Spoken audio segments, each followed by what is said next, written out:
जय सिया राम, जय बागेश्वर धाम। बागेश्वर धाम की जय, बालाजी महाराज की जय, सन्यासी बाबा की जय। जैसे आज की मंगलवार है और धाम पर जो है श्रद्धालुओं की संख्या सुबह से ही बढ़ने लग गई है और श्रद्धालु आ रहे हैं। और महाराज श्री तो धाम पर नहीं है। महाराज श्री की कल जो है वृंदावन में बैठक थी पग यात्रा को लेकर के, और बहुत ही संत महंत ब्रजवासी इकट्ठे हुए और महाराज श्री का बहुत ही दिव्य भव्य स्वागत हुआ। और महाराज श्री को भागवत भी दी ब्रजवासियों ने। और सभी जो है सभी जगह से जो अपने अपने मठ से सभी महंत महात्मा जो है आए और सभी ब्रजवासी आए और बैठक की। और अब पग यात्रा की 7 नवंबर से लेकर के और 16 नवंबर तक जो है यात्रा होगी और सभी उसमें जो है साथ देंगे। जय सिया राम, जय बागेश्वर धाम। वृंदावन बिहारी लाल की, यमुना महारानी की, बागेश्वर बालाजी की, सन्यासी बाबा की, सभी संत जनों की, संपूर्ण ब्रजवासियों की, ब्रज क्षेत्र की, गोवर्धन महाराज की, गिरिराज धरण की, पूंछरी के लोठा की, सभी विद्वत समाज की, हार हार। आज हम क्या कहें, जो कहना है सभी महापुरुष संपूर्ण ब्रज क्षेत्र के यहाँ की विभूतियाँ, विभूति संत महंत आओ। पुरोहित पंडा समाज के सभी जन, विद्वत जन, आप सबने जो कृपा बरसाई, जो आशीर्वाद दिया, वो इतना अभूतपूर्व है कि आज श्रीमद् भागवत जयंती के इस उत्सव पर श्री धाम वृंदावन में बांके बिहारी ठाकुर जी की सन्निधि में, इन सब संतों की सन्निधि में बैठकर ऐसा लग रहा, अब तक मन में भय था कि पदयात्रा कैसे संपन्न होगी। अब संतों के आशीर्वाद से हम अभय हो गए। महात्मा जिसके हाथ को पकड़ लेता है, परमात्मा उसके कार्य को सफल कर देता है।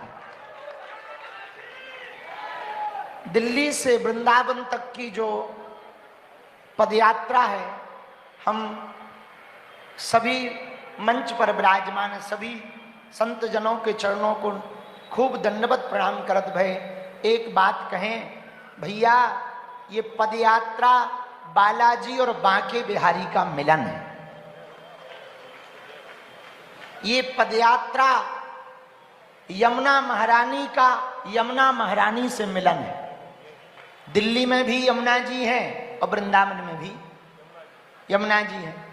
यह पदयात्रा 7 नवंबर की जो परम पूज्य श्री मलुकपीठ वाले महाराज जी ने बात दोहराई, वही बात हमको लग रहा स्वयं धर्म सम्राट स्वामी करपात्री जी महाराज उस कार्य को कर रहे हैं अग्र होकर के, और वेद लक्षणा गौ माता उस कार्य को करवाना चाह रही हैं। जो 7 नवंबर को पूज्य श्री गीता मनीषी जी महाराज जी ने कहा कि विगत 18 वर्षों से अचानक ही दिल्ली में 7 नवंबर को सभी संतों को लेकर के गौ पूजन कर रहे। हमने पूर्ववत तो कोई विचार नहीं किया था कि 7 नवंबर को क्या है। ये जरूर विचार किया कि भारत यात्राओं का देश है। प्रभु श्री राम की वनवास यात्रा, देश को स्वतंत्र कराने के लिए महात्मा गांधी की दांडी यात्रा, गौ माता को के संवर्धन के लिए और बचाने के लिए धर्म सम्राट स्वामी करपात्री जी की गौ यात्रा, राम मंदिर को बनाने वाली रथ यात्रा, कलश यात्रा। अब हमें लगता है ब्रज को पुनः ब्रज बनाने के लिए, मांस मदिरा मुक्त कराने के लिए, यमुना की शुद्धि के लिए और ब्रज की रज को बचाने के लिए, भारत को कृष्ण जन्मभूमि में ठाकुर जी को बैठाने के लिए और भारत को हिंदू राष्ट्र बनाने के लिए यह यात्रा है। और इन सब महापुरुषों का साथ मिला, सब महापुरुष विराजमान भय। अयोध्या से भी पूज्य महाराज जी आ गए, ब्रिज के सभी महापुरुष आ गए। आप लगातार मंच का संचालन भी कर रहे हैं। पूज्य ठाकुर जी भी तब से ही विराजमान है, एक अभिभावक की भूमिका की तरह आपका आशीर्वाद प्राप्त हो रहा। पूज्य श्री गिरीशानंद जी महाराज जी भी, उनका भी आशीर्वाद द्वितीय बार हमको प्राप्त हो रहा। सभी संतजन विद्वज्जन विराजमान, सभी ब्रजवासी विराजमान, पंडा पुरोहितों के भी सब लोग विराजमान, अक्षय पात्र वाले भी पूज्य महाराज जी विराजमान, तिवारी जी भी साथ में आए। इन सबको देखकर, इन सबके वचनामृत आशीर्वाद को सुनकर हमको लग रहा जो बात किसी महापुरुष ने कही थी वो सही है कि अब तो केवल क्रियान्वयन बाकी है, पर करना है। आज तो झांकी है, असली फिल्म तो बाकी है। और अन्यथा ना लेना बात को। हम सब मिलकर के यह सनातन हिंदू एकता पदयात्रा जब करें, इस बात के साथ संकल्प लेकर के करें कि हमारी वर्ण व्यवस्था बनी रहे और सनातन हिंदू एक हो जावे। और ऐन कैन प्रकारेण हम एक बात की, कई लोग महापुरुषों ने हमको बार बार कहा तो लिखा भी है, पर एक बात हम कह देते हैं, महाराज जी की यदि आज्ञा लगेगी तो यात्रा के पूर्व में एक दिन का कार्यक्रम ठाकुर जी विराजमान होवे मथुरा कृष्ण जन्मभूमि के आसपास किया जाएगा। और वहीं से संकल्प लेकर के फिर पदयात्रा की आगामी यात्रा पर बढ़ेंगे। और 7 नवंबर से को ध्वज उठाकर 16 नवंबर को श्री ठाकुर जी के चरणों में सभी संत जनों को आगे कर कर, इनके पद चिन्हों पर पीछे पीछे चलकर हम प्रयत्न करेंगे। हमारी सामर्थ्यता तो नहीं है। वो कहते हैं कि तन से भी दुखी हैं और मन से भी दुखी है।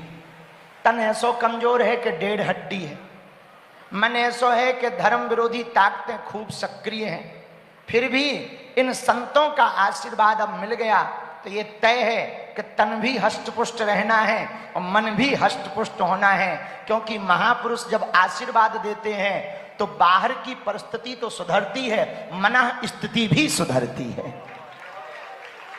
तो इन महापुरुषों का, ब्रजवासियों का, आज जो ब्रजवासियों का प्रेम देखा, उन ब्रजवासियों का आशीर्वाद मिला। मान मंदिर वाले पूज्य महाराज जी के यहाँ से भी उपस्थित हुए, श्री विनोद बाबा के यहाँ से भी पूज्य श्री पंडित बाबा उपस्थित हुए, और पूज्य श्री पूज्य श्री कार्षणी पीठ वाले रमण रेती वाले पूज्य महाराज जी ने भी आशीर्वाद दास को भेजा। और हमको बरसाने वाले पूज्य श्री विनोद बाबा जी ने तो पूज्य पंडित बाबा जी के द्वारा संदेशा कहा कि वैसे तो हम कहीं जाते नहीं हैं, पर पदयात्रा में जरूर आएंगे। भैया, इससे लग रहा है कि निश्चित रूप से यह पदयात्रा निर्विघ्न संपन्न होनी ही होनी है। लेकिन अभी भी हम लोगों को चुप नहीं बैठना है, क्योंकि लगातार आक्रांता, जैसा कि महंत राजू दास जी ने बताया था, वो पीछे लगे हुए हमारी वेद परंपरा को मिटाना चाह रहे, रामचरितमानस को जलाते हैं, गौ माता को लगातार काटा जा रहा है, गौवंश सड़क पर विचरण कर रहा है। भारत का दुर्भाग्य देखो, हम जिसे माता कहते हैं वो गौवंश हमारी सड़क पर है, जिसे हम माँ कह करके पुकारते हैं। और पूज्य मलुकपीठ वाले महाराज जी ने एक बात कही थी, हमको हृदय में बैठी हुई वो बात है। बोले सुनो, भारत को यदि हिंदू राष्ट्र बनाना है तो गौ माता को पहले राष्ट्र माता बनाना पड़ेगा। गाय माता यदि राष्ट्र माता बनेगी तो भारत हिंदू राष्ट्र बनेगा। और दूसरी बात भी पूज्य मलुकपीठ वाले महाराज जी ने बहुत पहले कही थी, वो भी बड़ी अभूतपूर्व। बोले सुनो, कोई ब्रजवासी यदि आपको स्वीकार कर ले तो ये समझना साक्षात ठाकुर जी ने आपको स्वीकार कर लिया है। और आज सभी ब्रजवासियों का जब हमें आशीर्वाद मिला, समस्त ब्रजवासियों की कृपा मिली, तो हमको लग रहा कि ठाकुर जी ने तो स्वीकार किया भी है, उनके जो अष्ट सखा हैं उनने भी हमें स्वीकार कर लिया होगा, और बरसाने वाली ने भी हमें स्वीकार कर लिया होगा, क्योंकि विनोद बाबा के यहाँ से भी आशीर्वाद मिल गया। तो अब हमें लगता है संपूर्ण ब्रजवासियों ने हम पर कृपा कर दी होगी, बची खुची हम पांव पकड़ के कृपा ले ले भी। और बरसाने वाली ने वर्षा भी करवा दी, तो जल वृष्टि भी हो गई, तो इससे निश्चित होगा कि यज्ञ कोई होवे और जल बरस जाए तो सफल है। आज संतों की सभा हुई तो यज्ञ हुई और जल बरस गया, मतलब सभा सफल है। हारे हारे। इसके आगे आज के जो बिंदु हैं, वो जो भी बिंदु लिखवाए गए हैं, पूज्य महाराज जी से हम बाद में निवेदन करेंगे। जो महाराज जी संत लोग ब्रजवासी हमें आज्ञा देंगे, उसी मार्ग पर हम आगे बढ़ेंगे और उसी मार्ग पर चल करके 7 नवंबर से 16 नवंबर तक की यह पदयात्रा करेंगे।